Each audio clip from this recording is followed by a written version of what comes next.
Hello, I'm Teresha Young, Relationship Master Coach, and welcome to this week's Real-ationship Talk.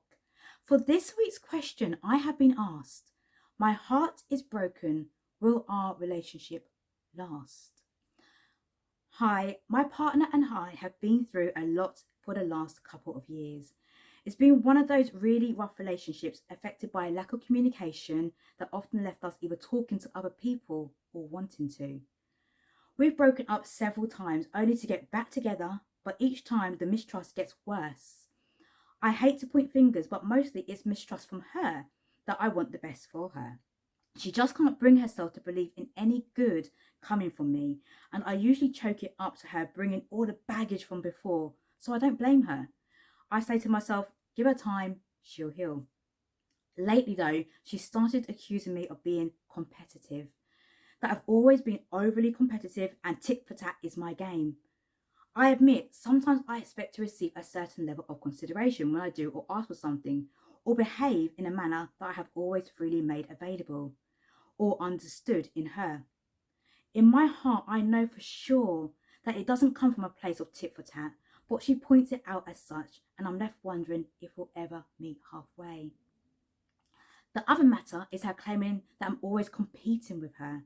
This is a lady who has shown zero interest in the things I'm doing and the things I'm interested in. And when I push, she says it's because she feels bad she can't contribute, or more often than not, that I talk too much about myself.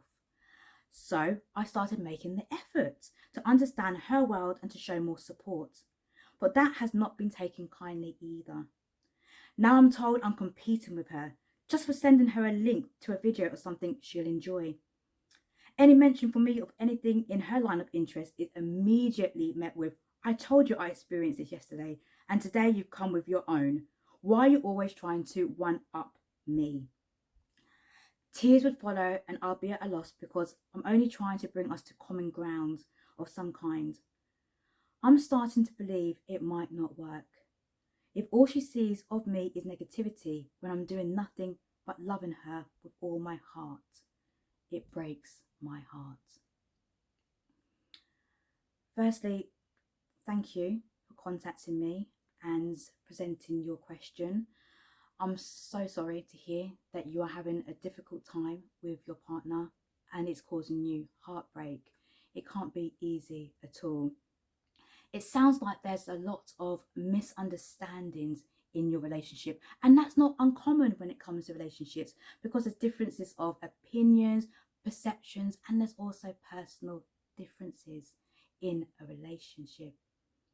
The fact is that she says that you are being competitive and that you are one upping her. Now, when it comes to a healthy relationship, it's based upon being in a partnership, a place where you guys can cooperate, where you support each other, where you don't feel like you are challenging each other at all, and you can rely upon each other. But it doesn't seem that she feels this way with you. Now, there's a lot to be said about having a healthy level of competition in a relationship. And we say quote unquote competition. And what I mean by that is that in order for a relationship not to become stale or boring, a little bit of banter, playfulness, some jokes and so forth, a place where there is no conflict can be extremely healthy, where it's harmless and also harmonious, and you both mutually agree upon that. Now, that is a healthy dosage of competition. But when she's actually claiming that there's tit for tat, you're one upping her, and you're doing something today that she didn't want you to do yesterday, or vice versa, then that can cause a lot of stress and tension and conflict, particularly in your situation.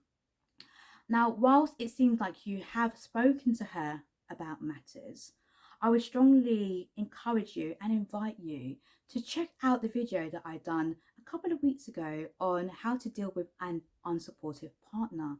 Because in that video, I share with you how to be able to voice your concerns in a very powerful way. There's a few techniques that I share there, so do bounce back to that video because it might be worth just saying what you're feeling or how you are doing your best to support her in a different way.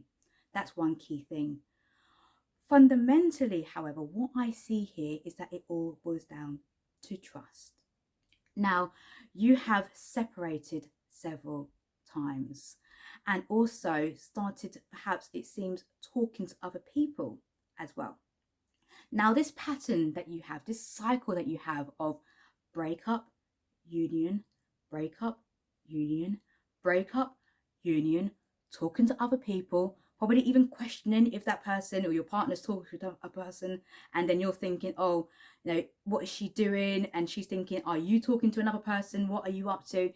Of course, that pattern has probably rocked the very foundation, the core of your relationship. And that trust has to be rebuilt again. And I see this so much when it comes to my clients who are coupled up. When it comes to that pattern of breaking up, union again, breaking up, union again, there's a lot that needs to be built again. And remember, trust has to be earned. It's not built in one day. It's something that builds up. So there's a 4-step process that I go through with my clients in order to help them to regain that trust. And one of those steps that I will share with you is the fact and the art of giving and receiving, particularly when you are giving without expectation of having anything back in return. When it comes to relationship, there's a lot to be said about having a healthy blend of giving and receiving, give and take. And sometimes it may just be a case that you have to give in a different way, understanding each other's needs better. So it sounds like you have been given a lot from where you feel that she wants to receive it. And that's great. If that's in your relationship and you're being supportive, you're trying to understand her world, you're sharing information with her, such as videos and so forth. However, it doesn't seem like she's receiving it in the way she wants to receive it. Now, if you have not already done this quiz or read the book, there's a fantastic book called The 5 Love Languages by Gary Chapman. And in this quiz or book, he speaks about the way in which you can fulfill somebody's needs based upon 5 love languages. You've got words of affirmation, you've got acts of service, gifts, personal touch, and also you have quality time. That's physical touch, not personal touch, physical touch and quality time. Now, if you do this quiz, which can be found online, so just Google it, 5 love languages, and you can do this online and so can your partner. What you can therefore do is to do this quiz and find out what your predominant love language is and what her predominant love language is. Then you'll be able to find ways that fulfill her needs dependent upon her love language, and equally she can do the same for you. Now that is one key way, is really understanding how to support, how to be able to fulfill your partner's needs. So do check it out, the 5 love languages, and then sit down together and work through that. Now, as I said before, trust is huge, and that is one step that you can take out of 4 that I run through with my clients in order to help regain the trust. And if you both can fully commit to each other and make those small commitments as what I've spoken to about in this video today, then you should start to see changes realize. Because I know you said you feel like, is it going to work out? Will it be better? Are things going to improve? But it does take time. Go gently with the process. Start with building that trust again. And I wish you all the best along your journey with that, and I really hope it has been helpful for you. And for anybody listening to this message today and you're thinking, you know what? I am going through very similar challenges right now. Or you may be thinking, I'm going through different challenges when it comes to self-love, love, and relationships. Then the best thing you can do is book in a free clarity call with myself. Yes, it's absolutely free, whereby we can delve deep into your personal situation and move you from a place of being stuck to having sheer clarity and feeling unstuck, with some great steps to move you forward so that you can strengthen the relationship that you are in.